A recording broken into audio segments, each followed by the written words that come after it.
சும்மா படிக்காமல் போய் எழுதினா கூட டெஸ்ட் நல்லா தான் எழுதுவோம். தூங்காமல் போய் எழுதணும்னா நம்ம படித்ததை கூட ஒழுங்காக டெஸ்ட்டில் எழுத முடியாது. அந்த சோம்பேறித்தனம் இருக்கும்போது அந்த ஒரு பயம் இருக்கும்ல சார், அதுதான் வந்து நம்மளை எழுப்புறது. டக்குன்னு வந்து 4:30 ஆகும், எந்திரிச்சிட்டு சரி கொஞ்ச நேரம் தூங்கிடலாம் அப்படின்னு தோணும். டக்குன்னு அந்த யூபிஎஸ்சி அப்படின்னு நினச்சி வந்தோடனே நிறைய பேர் சொல்லுவாங்கல்ல, தூக்கமே வராது எனக்கு அப்படின்னு சொல்லிட்டு. நான் நல்லா தூங்கிடுவேன், எழுப்புறதுக்கு வந்து எனக்கு யூபிஎஸ்சி தான் வந்து ஹெல்ப் பண்ணுவேன். Early morning 4:30க்கு எந்திரிச்சிருவேன். 4:30க்கு எந்திரிச்சு 4:30 to 5:30 நேற்று என்ன படிச்சனோ அதை ரிவைஸ் பண்ணுவேன். ரிவிஷன் நான் ஆல்ரெடி சொன்ன மாதிரி it is mandatory in my preparation. நீங்கள் இந்த மாதிரி night studying early morning studying different எப்போ ஃபீல் பண்ணீங்க? ஏன் ஏர்லி மார்னிங் உங்களுக்கு எவ்வளோ அட்வான்டேஜ் ஆகுது? ஒரு 15 minutes பவர் நாப் வந்து கொடுப்பேன். அந்த பவர் நாப் வந்து எனக்கு ரொம்ப இம்பார்ட்டன்ட். ஏர்லி மார்னிங் எந்திரிக்கிறனால ஒரு 15 நிமிஷம் தூங்கி எந்திரிச்சிங்கன்னா திரும்ப டேஸ் ஃப்ரெஷ்ஷாக ஸ்டார்ட் ஆகுற மாதிரி இருக்கும். ஸோ அதை வந்து நான் பண்ணுவேன். யூத் பேப்பரின் இனிய வணக்கம். வணக்கம், என் பேர் ஸ்ருதி. நான் கோயம்புத்தூர் மாவட்டத்திலேருந்து வரேன். இந்த வருஷம் யூபிஎஸ்சி சிஎஸ்சியில் ஏர் 18 எடுத்திருக்கேன். State level 3rd. என்னோட 3வது அட்டெம்ப்ட், என்னோட ஃபர்ஸ்ட் இன்டர்வியூ. இதுக்கு முன்னாடி நான் வந்துட்டு ஒரு 30 எக்ஸாம் எழுதியிருப்பேன். எல்லா பேங்க் எக்ஸாம்ஸும் எழுதியிருக்கேன், எஸ்எஸ்சி எழுதியிருக்கேன், ஆர்ஆர்பி ரயில்வேஸ் எழுதியிருக்கேன், குரூப் எக்ஸாம்ஸ் எழுதியிருக்கேன், சென்ட்ரல் எக்ஸாம்ஸ் நிறைய எழுதியிருக்கேன். டிஎன்பிசியில் குரூப் 1, 2 ரெண்டுமே எழுதியிருக்கேன். எதுவும் எந்த எக்ஸாமுமே வந்து ப்ரிலிம்ஸே குவாலிஃபை ஆகலை. ப்ரிலிம்ஸ் அப்போ என்னோட டே எப்படி இருக்கணும்னா, நான் வந்து ப்ரிலிம்ஸ்க்கு தான் மெயின்ஸ் அண்ட் இன்டர்வியூவோட நிறையா ஃபோக்கஸ் பண்ணேன், நிறையா படித்தேன். ஸோ ப்ரிலிம்ஸோட என்னோட ஒரு டே எப்படி இருக்கும்னா, ஏர்லி மார்னிங் 4:30க்கு எந்திரிச்சிருவேன். 4:30க்கு எந்திரிச்சு 4:30 to 5:30 நேற்று என்ன படித்தனோ அதை ரிவைஸ் பண்ணுவேன். ரிவிஷன் நான் ஆல்ரெடி சொன்ன மாதிரி it is mandatory in my preparation. Actually நான் வந்து ஒரு மார்னிங் பர்சனாக இருந்தேன் சார். ஏர்லி மார்னிங் எந்திரிச்சப்போ அந்த ஒரு அமைதியாக இருந்த அந்த ஒரு டைமில் எனக்கு பெருசாக டிஸ்ட்ராக்ஷன் கிடையாது. I did not use social media personally. நான் இன்ஸ்டாகிராம் அந்த மாதிரி டிஸ்ட்ராக்ஷன் சொல்ல வரல. பட் இருந்தாலும் எனக்கு அந்த ஏர்லி மார்னிங் எந்திரிச்சோடனே அந்த ஒரு ஃப்ரெஷ்ஷாக இருந்துச்சு. நான் லேட் நைட்டில் இருந்து படித்து பார்த்தேன். எனக்கு வந்து அது அவ்வளோ ப்ரொடக்டிவாக இல்லை. மார்னிங் வந்து டயர்டாக இருந்த மாதிரி இருந்துச்சு. நிறைய பேர் மார்னிங் சூஸ் பண்ணுவாங்க, நிறைய பேர் லைட் சூஸ் பண்ணுவாங்க. It depends on them. நான் மார்னிங் பர்சனாக இருந்தனால ஏர்லி மார்னிங் வந்து நான் நிறையா படிப்பேன். படிச்சுட்டு அதுக்கப்புறம் ஒரு ஒர்க் அவுட் பண்ணிவிட்டு திரும்ப படிக்கும்போது திரும்ப ஒரு ஃப்ரெஷ்ஷாக இருக்கும். நீங்கள் இந்த மாதிரி night studying early morning studying different எப்போ ஃபீல் பண்ணீங்க? ஏன் ஏர்லி மார்னிங் உங்களுக்கு எவ்வளோ அட்வான்டேஜ் ஆகுது? நான் வந்து நைட்டு நிறையா நாள், இப்போ டெஸ்ட்டுன்னா இன்றைக்கி நைட்டெல்லாம் வந்து உட்காந்து படிச்சிடுவேன். படித்து முடிச்சுட்டு காலையில் போய் டெஸ்ட் எழுதும்போது என்னால் அந்த டெஸ்ட்டை வந்து ஒழுங்காக எழுத முடியல. எனக்கு கண்டிப்பாக அந்த ஒரு 8 hours of sleep, 7 to 8 hours தேவைப்பட்டுச்சு. நைட்டெல்லாம் படித்தாலும் காலைல போய் டெஸ்ட் எழுதும்போது தூக்கம் இல்லாமல் எனக்கு அப்படியே தள்ளாடிட்டு படித்ததையும் ஒழுங்காக எழுத முடியல என்னால். ஸோ நான் ப்ரிப்பரேஷனுக்குள்ளே புதுசாக போகிறவங்களுக்கு என்ன சொல்லுவேன்னா, ஒழுங்காக சாப்பிட்டு ஒழுங்காக தூங்கினா மட்டும்தான் ப்ரொடக்டிவாக இருக்க முடியும். நிறைய பேர் என்ன நினைப்பாங்கன்னா, இன்றைக்கி நைட்டு ஃபுல்லாக படிச்சுட்டு நாளைக்கு டெஸ்ட் எழுதலாம்னு நினைப்பாங்க. ஆனால் சும்மா படிக்காமல் போய் எழுதினா கூட டெஸ்ட்டு நல்லா தான் எழுதுவோம். தூங்காமல் போய் எழுதணும்னா நம்ம படித்ததை கூட ஒழுங்காக டெஸ்ட்டில் எழுத முடியாது. ஸோ அந்த மாதிரி கண்டிப்பாக நடக்கும். நல்லா தூங்கி ஒழுங்காக சாப்பிட்டா மட்டும்தான் வந்துட்டு இந்த 1 வருஷம் ப்ரிப்பரேஷன் 2 வருஷம் ப்ரிப்பரேஷனில் சஸ்டெயின் பண்ண முடியும். ஏர்லி மார்னிங் எந்திரிக்க நினைக்கிறேன் வந்து அது ஆரம்பத்தில் சாத்தியப்படாது. ஸ்டெப் பை ஸ்டெப்பாக வந்து ஸோ ஒரு நாள் வந்து எந்திரிச்சிடலாம். ஆனால் அடுத்த நாள் வந்துட்டு நமக்கு வந்து அந்த சோம்பேறித்தனம் வந்துடும். சரி தூங்கிடுவோம், கொஞ்ச நேரம் கழிச்சு எந்திரலாம், அந்த சோம்பேறித்தனம் எல்லாத்துக்குமே இருக்கும். அந்த சோம்பேறித்தனம் இருக்கும்போது அந்த ஒரு பயம் இருக்கும்ல சார், அதுதான் வந்து நம்மளை எழுப்புறது. டக்குன்னு வந்து 4:30 ஆகும், எந்திரிச்சிட்டு சரி கொஞ்ச நேரம் தூங்கிடலாம் அப்படின்னு தோணும். டக்குன்னு அந்த யூபிஎஸ்சி அப்படின்னு நினச்சி வந்தோடனே நிறைய பேர் சொல்லுவாங்கல்ல, தூக்கமே வராது எனக்கு அப்படின்னு சொல்லிட்டு. நான் நல்லா தூங்கிடுவேன், எழுப்புறதுக்கு வந்து எனக்கு யூபிஎஸ்சி தான் வந்து ஹெல்ப் பண்ணுவோம். என்ன சொன்னேன் ஆஹா அப்படின்னு சொல்லிட்டு அதே மாதிரி கரெக்டாக பிளான் பண்ணிடுவேன். ஒரு வாரத்தில் 7 நாள் இருக்கா, சண்டே வந்து கம்ப்ளீட்டாக ரிவிஷனுக்காக மண்டேலேருந்து ஃப்ரைடே வரைக்கும் இன்னைக்கு இதை பண்ணணும்னு போட்டிருப்பேன். சாட்டர்டே வந்து பஃபர் டே. இந்த நாள்லலாம் ஏதாச்சும் பண்ண முடியலன்னா அதை சாட்டர்டே வச்சுக்குவேன். அப்போ என்னோட பிளான் வந்து டூவபிளாக இருந்துச்சு. ஏன்னா நான் ஒரு நாள் பஃபர் டே வச்சுருக்கேன், ஒரு நாள் ரிவிஷனுக்கு வச்சுருக்கேன். இதில் 5 நாள் ஏதாச்சும் பண்ண முடியலன்னா கூட அடுத்த நாள் பண்ணிக்குவேன். ஸோ டூவபிளாக ஒரு டைம் டேபிள் போடணும் சார். புதுசாக இப்போ அர்லி மார்னிங் எந்திரிக்கிறவங்க வந்து கொஞ்சம் கிராஜுவலாக போகலாம். இப்போ நான் வந்து ஒரு 7க்கு போகிறேன்னா ஒரு 6 அதுக்கப்புறம் அப்படியே ஷிஃப்ட் பண்ணிகிட்டே போகலாம். உங்களுக்கு எந்த டைம் ஃபிக்ஸ் ஆகணுமோன்னு எடுத்தோடனே ஒரு 3 மணி நேரம் 4 மணி நேரம் முன்னாடி போகிறது வந்து கொஞ்சம் அன்ரியலிஸ்டிக்காக இருக்கும். அதே மாதிரி ஒரு வாரத்துக்கு வந்து டயர்டாக தான் இருக்கும். ஏன்னா நமக்கு அந்த பாடி வந்து நம்ம அந்த ரிதம்க்கு வந்து பழக்கப்பட்டிருக்காரு, அந்த சர்க்கேடியன் ரிதம்க்கு. ஸோ நான் வந்து ஒரு 6 o'clock எந்திரிச்சா டயர்டாக இருக்க மாதிரி இருக்கும். என்ன பண்ணுவாங்கன்னா 4 நாள் சீக்கிரம் எந்திரிப்பாங்க, ஒர்க் ஆகலன்னு திரும்ப படுத்து தூங்க ஆரம்பிச்சிருவாங்க. ஸோ அந்த மாதிரி பண்ணக்கூடாது.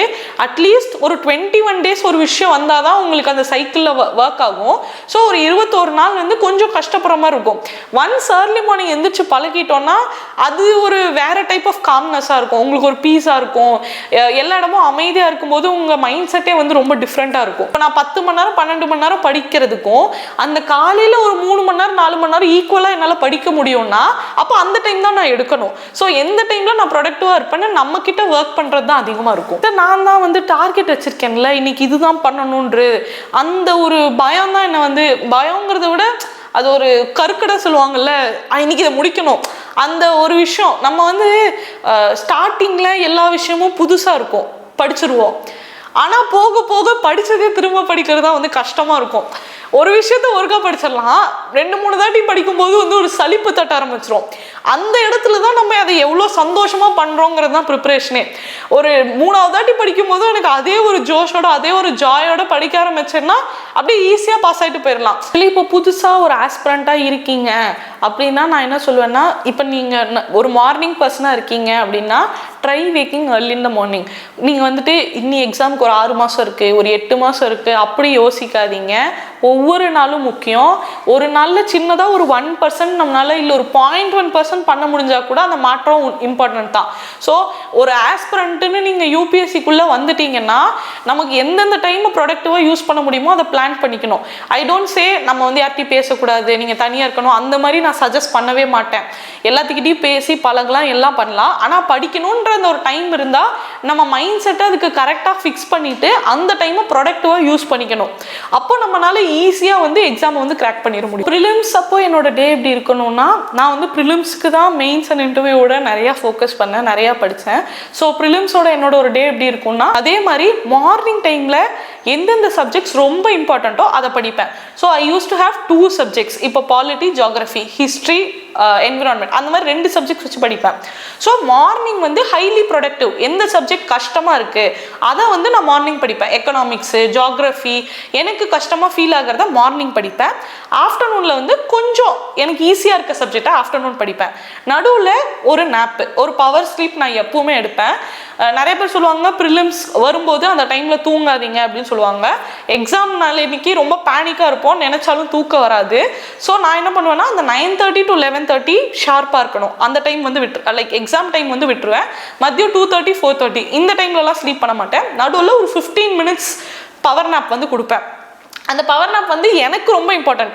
ஏர்லி மார்னிங் எந்திரிக்கிறனால ஒரு 15 நிமிஷம் தூங்கி எழுந்திரிச்சிங்கன்னா திரும்ப டேஸ் ஃப்ரெஷ்ஷாக ஸ்டார்ட் ஆகுற மாதிரி இருக்கும். ஸோ அதை நான் பண்ணுவேன். 2:30 to 4:30 சிசாட் தான். PYQ எடுத்து அதை சால்வ் பண்ணிவிட்டு அன்ஜஸ்ட்னு சொல்லிட்டு ஒரு யூடியூப் சேனல் இருப்பாங்க. இயர் வைஸ் கொஸ்டின் பேப்பர்ஸை சால்வ் பண்ணியிருப்பாங்க. ஸோ 2:30 to 4:30 ஒரு இயர் சால்வ் பண்ணிட்டு 4:30 to 5:30 அந்த வீடியோ பார்த்து என்னென்ன தப்பு பண்ணியிருக்கேன், என்ன கரெக்ட் பண்ணியிருக்கேன்னு யோசிப்பேன்.